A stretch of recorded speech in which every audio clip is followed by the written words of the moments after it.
Right now, across the United States, a storm train is loading up. And I don't mean one storm, I don't mean two storms. I mean a relentless, back-to-back, day-after-day parade of severe weather that is about to roll through this country for the better part of an entire week. And if you live anywhere from the Great Plains to the East Coast, you need to hear this, because today alone, over 100 million people are sitting under the threat of severe thunderstorms. And today is just the first car on this train. There is a lot more coming behind it, so stick with me, because I'm about to break down exactly what is happening, exactly when it is happening, and exactly where you need to be paying the closest attention.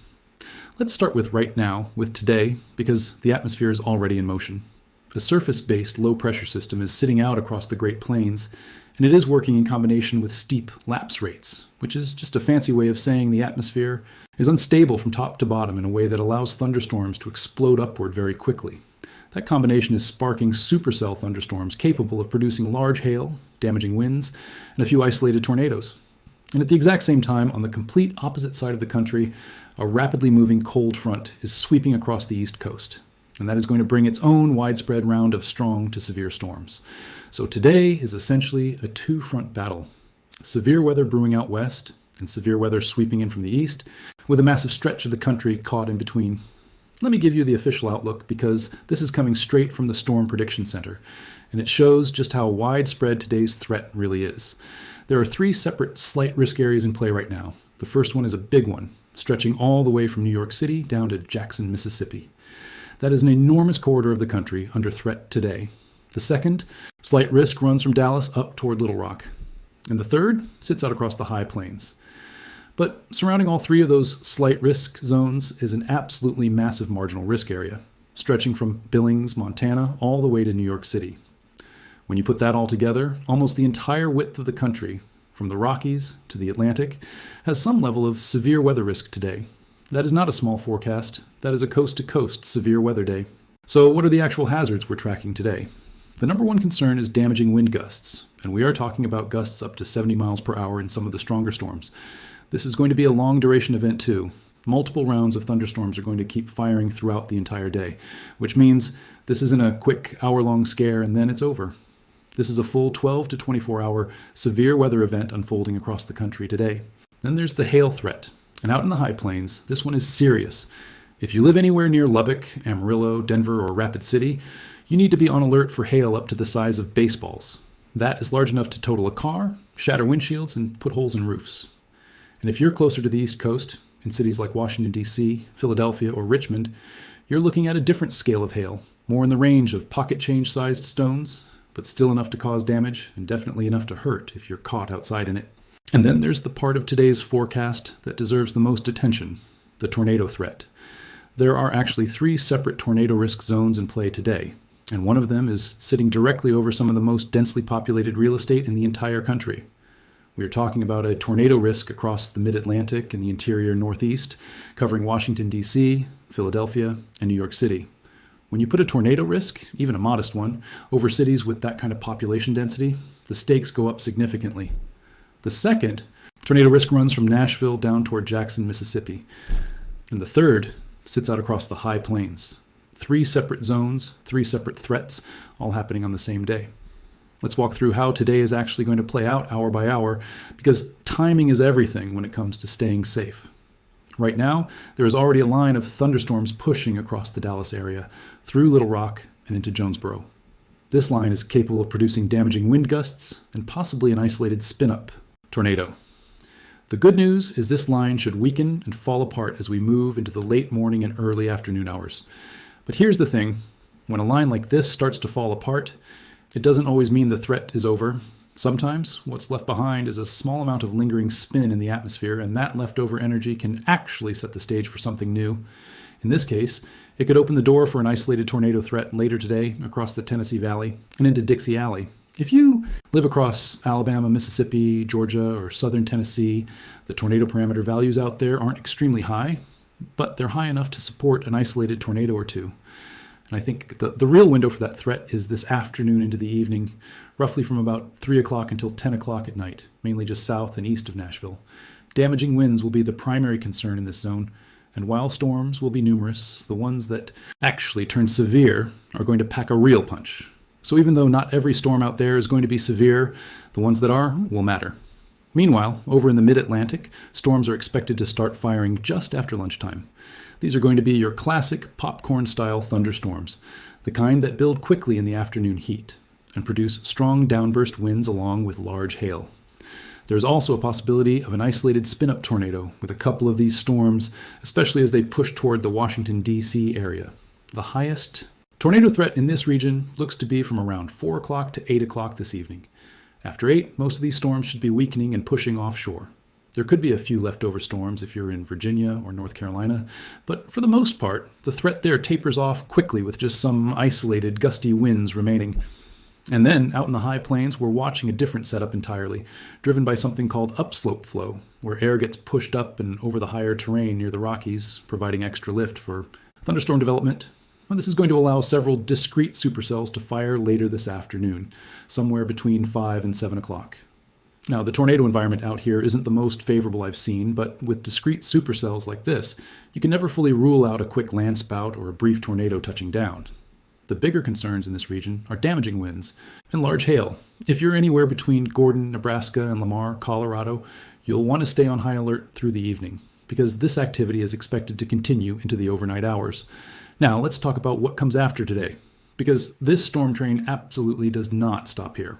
As we move into tomorrow, the focus shifts toward a much more potent storm system developing across the Central Plains. The East Coast and Dixie Alley should see minimal severe weather by comparison, with the real action concentrated over the Midwest and Central Plains. There's a chance of some isolated hailstorms near Minneapolis during the afternoon, but the bigger story is what's brewing over Kansas as we head into the evening hours. Some of the high-resolution models are hinting at the possibility of a large, organized cluster of thunderstorms developing southwest of Kansas City. And if this plays out the way some of the model data is suggesting, we could be looking at wind gusts in the range of 80 to 100 miles per hour. That is an extraordinarily dangerous wind speed for a thunderstorm complex, capable of causing damage similar to a moderate tornado, but across a much wider swath of land. This kind of widespread wind-producing storm cluster is sometimes called a mesoscale convective system, and they tend to become more common as we move toward the end of June and into July. If the system develops as some models suggest, areas like Oklahoma City, Tulsa, Fayetteville, and even back toward Springfield could be dealing with significant wind damage tomorrow night into the early morning hours. I do want to add a note of caution here. This is based on one particular model run, and model guidance can shift. But there is enough agreement between different models that a powerful line of thunderstorms moving through Kansas, Oklahoma, and possibly Arkansas tomorrow night is a real possibility worth watching closely. By the time we reach the following day, severe weather looks to continue, but at a somewhat lower overall intensity. The Midwest will still need to watch for isolated severe weather, including damaging winds, hail, and a low-end tornado risk across areas like Wisconsin and near Minneapolis. The bigger concern on this day shifts back toward the high plains and central plains, where storms developing near the Rockies could bring damaging winds and maybe an isolated spin-up tornado. Overall, this looks like a lower-end severe weather day compared to what comes before and after it, even with a slight risk in place. The day after that looks similar, essentially a repeat performance in the same general areas. But here's where things get really interesting, because as we push into the weekend, a major pattern change is on the way. Heading into the weekend, a significant surge of unstable air is going to move into the northern plains, and this is where the forecast starts to get genuinely concerning for a larger scale severe weather outbreak. The first day of the weekend looks to bring severe weather potential across the northern and central plains, but the bigger days, in my opinion, are going to be the following Sunday and Monday. By Sunday, we are looking at an enormous amount of atmospheric instability stretching from Kansas City all the way up toward Bismarck, North Dakota. This is also where the wind profiles look most favorable for tornado development, meaning the ingredients for rotating supercells and significant tornadoes could really come together in this corridor. And when I say the instability numbers are extreme, I mean it. We're talking about values exceeding 6,000 joules per kilogram in some of the long-range model data for roughly a week out. To put that in perspective, that is an absurdly high level of atmospheric energy, the kind of number that, if it actually verifies, would support an environment capable of producing significant, dangerous thunderstorms. But high instability alone isn't enough to guarantee a major outbreak. What also has to happen is the arrival of an actual surface low-pressure system paired with strong low-level winds to provide the rotation and lift needed to take advantage of all that energy. Right now, the forecast is showing a storm system pushing into the Pacific Northwest over the weekend, and depending on exactly how that system tracks, Sunday currently looks like the day with the best combination of strong low-level winds and intense upper-level winds, overlapping at the same time, which would significantly raise the risk of a more significant, severe weather event. Now, by the time we get to the following Monday, the picture actually shifts. The center of low pressure is expected to move out of the United States entirely and sit back over Saskatchewan and Alberta in Canada. That means the strongest low-level winds, which are so critical for tornado development, may end up being centered more over Minneapolis and Sioux Falls rather than the broader Midwest. With the storm system's trough positioned that far to the northwest, the overall severe weather risk for the Midwest on that Monday becomes a lot less certain, even with an incredibly unstable atmosphere in place. It's one of those frustrating forecasting situations where the fuel is there, but the spark might not be positioned quite right. There's also some difference of opinion between models worth mentioning. Some guidance is showing a potential for severe weather pushing into the Ohio Valley later this week, with a low-end tornado risk alongside damaging wind gusts tied to a small, weak area of low pressure. And as we move through the following weekend, there's a real possibility of severe weather across the northern plains, though it's genuinely uncertain right now whether that turns into a major outbreak or stays a lower-end event. A lot of this is going to come down to exact storm track and timing, which can shift the placement of the most severe weather by 100 miles or more in either direction. That might not sound like much, but on the ground, a 100-mile shift can be the difference between a quiet evening and a night spent in your basement. So here's the bottom line on everything we just covered. This is not a one-day severe weather story. This is a multi-day, multi-round, coast-to-coast pattern that is going to keep firing up new threats practically every single day for the next week or more. Today brings damaging winds, large hail, and isolated tornadoes from the high plains to the east coast. Tomorrow brings the potential for a powerful, fast-moving line of severe thunderstorms through the central plains. The days after that bring more rounds of scattered severe weather.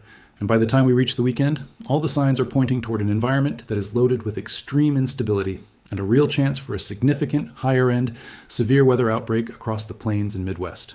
This is the kind of pattern where you genuinely cannot afford to check the forecast once and assume you're covered for the week. Conditions are evolving day by day, and in some cases, hour by hour. So make sure you have a reliable way to receive warnings. Know where your safe space is if a tornado warning is issued, and keep paying attention as we get closer to each one of these days because the details on timing, intensity, and exact location are still being refined. This storm train has already left the station, and it has a lot of cars still left to come through. Stay alert, stay prepared, and stay tuned, because we will keep tracking every single twist and turn of this pattern as it unfolds.